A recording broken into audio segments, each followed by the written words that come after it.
നമ്മുടെ നേതാവെത്തി.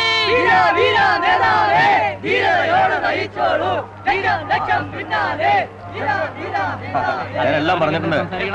പ്രൈം മിനിസ്റ്ററെ കണ്ട റബ്ബറിനെ കുറിച്ചുള്ള എല്ലാ കാര്യങ്ങളും സംസാരിച്ചിട്ടുണ്ട്. മിനിസ്റ്ററിനെ ശരിയാക്കാൻ വന്നേ. ഞാൻ എല്ലാ കാര്യങ്ങളും നമ്മുടെ കേരളത്തിലെ എല്ലാ കാര്യങ്ങളും സംസാരിച്ചിട്ടുണ്ട്. ഇതല്ലേ നേതാവിന്റെ വണ്ടി? തുറക്ക് തുറക്ക്. ഈ പെട്ടി അകത്തോട്ട് വെക്കണം.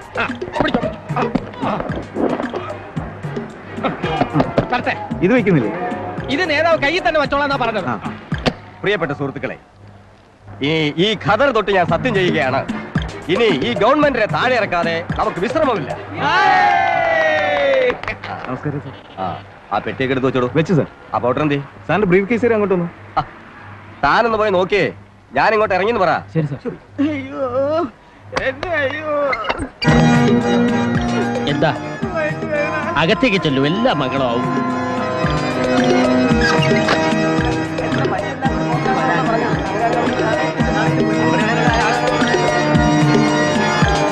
വഴി തരൂ കുഞ്ഞേ, വഴി തരൂ. അതെ, ഈ തിരുമല പള്ളിയിൽ നിന്ന് ആരെങ്കിലും വന്നിട്ടുണ്ടോ? ഇല്ല ഇല്ല, അറിയില്ല.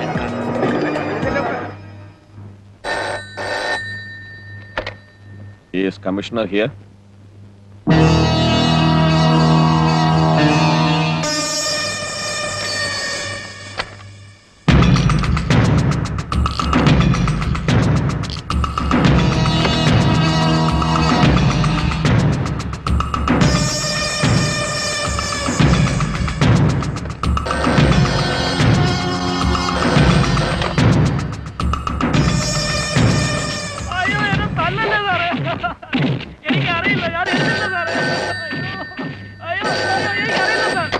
ഹലോ, സാർ ഉണ്ട് സാർ, കൊടുക്ക സാർ.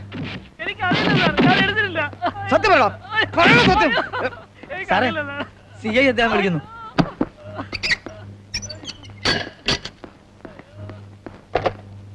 സാർ സാർ അന്വേഷിക്കാം സാർ.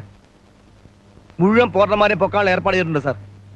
സാർ, സംഗതിയുടെ ഗൗരവം അറിയാം സാർ. Sir, yes sir. എന്താണ് സാർ? കുന്തം. വളരെ വില പിടിച്ച കുന്താണോ സാർ? മ്യൂസിയത്തിലെയോ അതോ കൊട്ടാരത്തിലെയോ?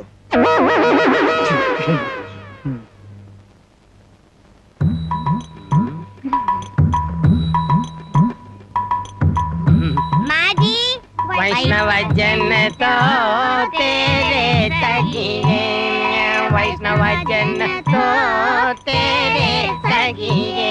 वैष्णव नमस्ते जी. प्रणाम. എന്താ? വേണ്ട വേണ്ട. മേടിനാ അപ്പാരി നമസ്തേ. മേടിച്ച് വായിച്ച് നോക്ക്, അപ്പൊ അറിയാം ഞങ്ങളുടെ സ്ഥിതി. സംസ്കൃതി സഹോദരക്ക് സംസ്കൃതം അറിയുമോ? ഇല്ല. ഭഗവാൻ വാങ്ങ് വായേ. വാങ്ങ് വായിക്കൂ.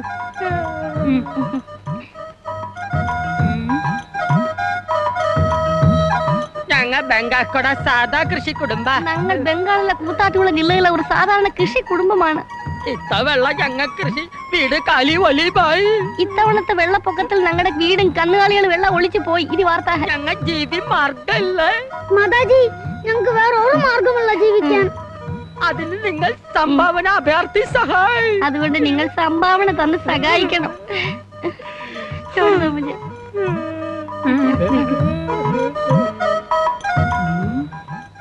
മോനെ, പരിസരമൊക്കെ നോക്കണേടാ. എവിടെയൊക്കെ വാതിലും ജനലുണ്ടോ നോക്കോ. ചെല്ലി ചെല്ലി ചെല്ലി.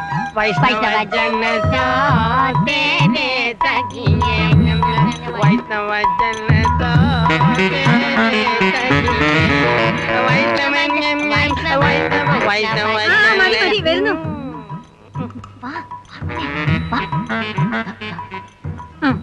നൽകാൽ ഗുണം വരും. നല്ല കാലത്ത് ഗുണം വരും അമ്മച്ചി.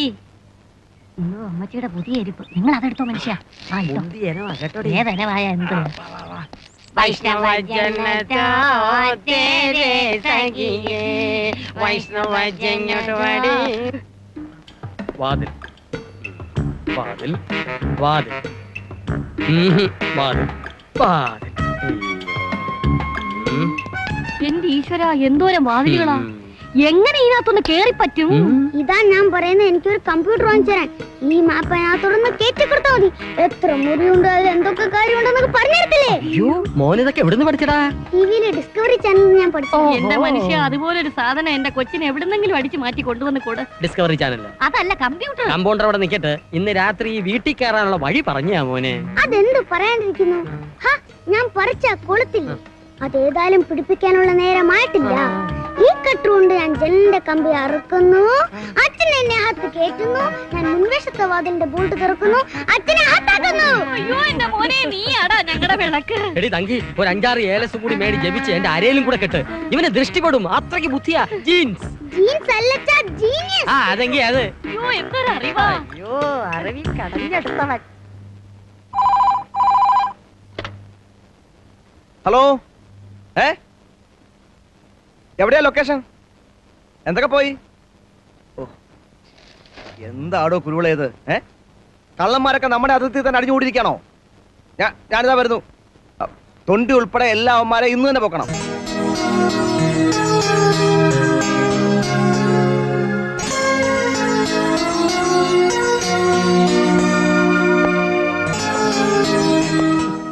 ആകെ മൊത്തം നിങ്ങൾ എന്ത് വിലയാ പ്രതീക്ഷിക്കുന്നത്?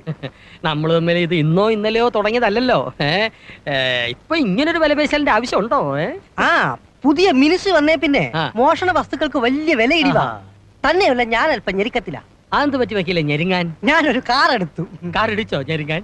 ഏത് കാറാ? എസ്റ്റേറ്റ് ആണോ? അല്ല മോനെ, ഇസഡിയൻ. ഇസട്ടിയാണോ? ആ സെന്നൈ. ആഹാ. മിസ്റ്റർ തങ്കു, അയ്യോ, ആ. നിങ്ങൾ ഈയിടെ വല്ലാതെ ക്ഷീണിച്ചിരിക്കുന്നല്ലോ.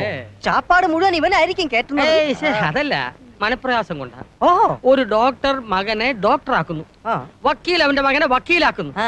എനിക്ക് എന്റെ മകനെ ഒരു ടോപ്പ് കള്ളനാക്കണം. അത് നടക്കുവോ നടക്കില്ലേ എന്നുള്ള അങ്കലാപ്പിൽ വന്നതാ ഈ ക്ഷീണം. ആരോഗ്യപരമായി പറയുകയാണെങ്കിൽ മിസ്സിസ് തങ്കു മാനസിക വൈകാരിക ആരോഗ്യമൊക്കെ അവിടെ നിക്കട്ടെ. ഈ സാധനങ്ങൾ മുഴുവൻ ന്യായമായ വില കിട്ടണം. ബർമ ബസാറിലും ഫോറിൻ ഷോപ്പുകളിലൊക്കെ സാധനങ്ങൾ കെട്ടിക്കിടക്കുകയല്ലേ. ഏതായാലും അടുത്ത ആഴ്ച ഡേറ്റ് ഇട്ട് ഞാനൊരു ചെക്ക് പാസ്സാവും വക്കീലേ. പാസ്സായില്ലെങ്കിൽ റീപ്രസെന്റ് ചെയ്യണം. എന്നിട്ടും പാസ്സായില്ലെങ്കിലോ? ഒരു വക്കാലത്ത് എഴുതി തന്നേര്, ഞാൻ തന്നെ വാദിച്ചോളാം. ഐഡിയ കൊള്ളാം, വേല മനസ്സിലിരിക്കട്ടെ. ആള് കൊള്ളാവല്ലോ, കടുവ ഫാമിലിയെ പിടിച്ച കിടുവേ. വേണ്ട, ചെക്ക് മേടിക്കണ്ട. ഈ സാധനങ്ങളൊക്കെ എത്തിക്കേണ്ടത് ഞാൻ എത്തിച്ചോളാം. IPC വേണ്ട വേണ്ട വേണ്ട വേണ്ട. ചെക്ക് മതി. ഈ PSC ഓഫീസിലെ എംപ്ലോയ്മെന്റ് എക്സ്ചേഞ്ചിലും ഒക്കെ അപേക്ഷകൾ കെട്ടിക്കിടക്കുമെന്ന് കേട്ടിട്ടുണ്ട്. ഒരു കല്യാണാലോചനയ്ക്ക് ഇത്രയും അപേക്ഷകൾ വരുമെന്ന് ഞാൻ ഒരിക്കലും വിചാരിച്ചില്ല. ചേട്ടൻ എന്തായി പറഞ്ഞേ? പത്രങ്ങളിൽ ഇപ്പോ ന്യൂസിനുള്ളതിനേക്കാൾ കൂടുതൽ പേജ് വൈവാഹികത്തിനാ. എന്നാലേ എവളുടെ കാര്യം ശരിയായി കഴിഞ്ഞാൽ നമുക്ക് ഓരോ പരസ്യം കൊടുക്കാം. ഞാനോ പ്രതീക്ഷയില്ല. വളർന്നു ചേട്ടൻ ഏത് കേസിനാ മറുപടി എഴുതുന്നത്? ഒരു ബാങ്ക് ഉദ്യോഗസ്ഥനാ, തരക്കേടില്ലാത്ത ചുറ്റുപാടാ. നീ ഇത് കവറിലാക്കി ഒന്ന് ഒട്ടിക്കും. എടാ പിള്ളേരെ, പിന്നെ അലവലാതി കത്തൊക്കെ ഒന്ന് മാറ്റിയിട്ട് ഇതിന് മറുപടി. ആരുടെയാ? അവർ ഒരേ ഒരു മകനാ. പിന്നെ പയ്യൻ നിസ്സാരക്കാരനൊന്നും അല്ല, പോലീസ് സബ് ഇൻസ്പെക്ടർ. സബ് ഇൻസ്പെക്ടറോ? നീ എന്താ ദിവാകരൻ അന്തം വിട്ടിരിക്കുന്നത്? അവിശ്വസനീയം അല്ലേ? ഒരു സബ് ഇൻസ്പെക്ടറുമായിട്ടുള്ള ബന്ധം നമുക്ക് ശരിയാവില്ല. എന്താ ശരിയാകാത്തത്? കൊള്ളാവുന്ന ബന്ധമാണെങ്കിൽ എത്ര രൂപ സ്വീകരണം വേണമെങ്കിലും നീ കൊടുക്കാമെന്ന് എനിക്ക് വാക്ക് തന്നിട്ടുള്ളതാണല്ലോ. അത് ശരിയാണ്. അതിപ്പോഴും എത്ര രൂപ വേണമെങ്കിലും സ്ത്രീധനം കൊടുക്കാൻ ഞാൻ തയ്യാറുമാണ്. പിന്നെന്താ ചേട്ടാ പ്രശ്നം? ഒരു SI നമ്മുടെ അളിയനായിട്ട് വരികയെന്ന് വെച്ചാൽ അതിൽ പരം അന്തസ്സുണ്ടോ? അത് ഞാൻ മോനെ, അവസാന നാടകം കളിച്ച് അരങ്ങോട് വിട പറയുമ്പോഴും ഒരു മോഹം എന്റെ ഉള്ളിൽ ബാക്കി കിടന്നിരുന്നു. ഒരു സബ് ഇൻസ്പെക്ടറെ വേഷം കെട്ടുക. 30-ൽ പരം വർഷം നാടകരംഗത്ത് അഭിനയിച്ച എനിക്ക് ഒരു SIയുടെ യൂണിഫോം അണിയാനുള്ള ഭാഗ്യം മാത്രം ഉണ്ടായിട്ടില്ല. പോലീസുകാരൻ വരെയൊക്കെ ആയിട്ടുണ്ട്. ഒരു പക്ഷേ ആ ഒരു കുറവ് നികത്താൻ വേണ്ടിയായിരിക്കാം ഒരു SI തന്നെ മരുമോനായിട്ട് ഇപ്പോൾ വരുന്നത്. വേറൊന്നും കൊണ്ടല്ല ചാ, ഭയങ്കര റിസ്ക് പിടിച്ച പണിയാ. രാജി അയാളുടെ കയ്യിൽ ഏൽപ്പിച്ചിട്ട് നമ്മൾ എങ്ങനെ ഇവിടെ സമാധാനമായിട്ട് കഴിയാ? ഏത് ജോലിക്കാ ചേട്ടാ റിസ്ക് ഇല്ലാത്തത്? ചേട്ടന്റെ ജോലിക്ക് റിസ്ക് ഇല്ലേ? ആ ഒരു റിസ്കും കൂടി ഉള്ളോണ്ടാ ഈ കല്യാണം വേണ്ടെന്ന് പറയുന്നത്.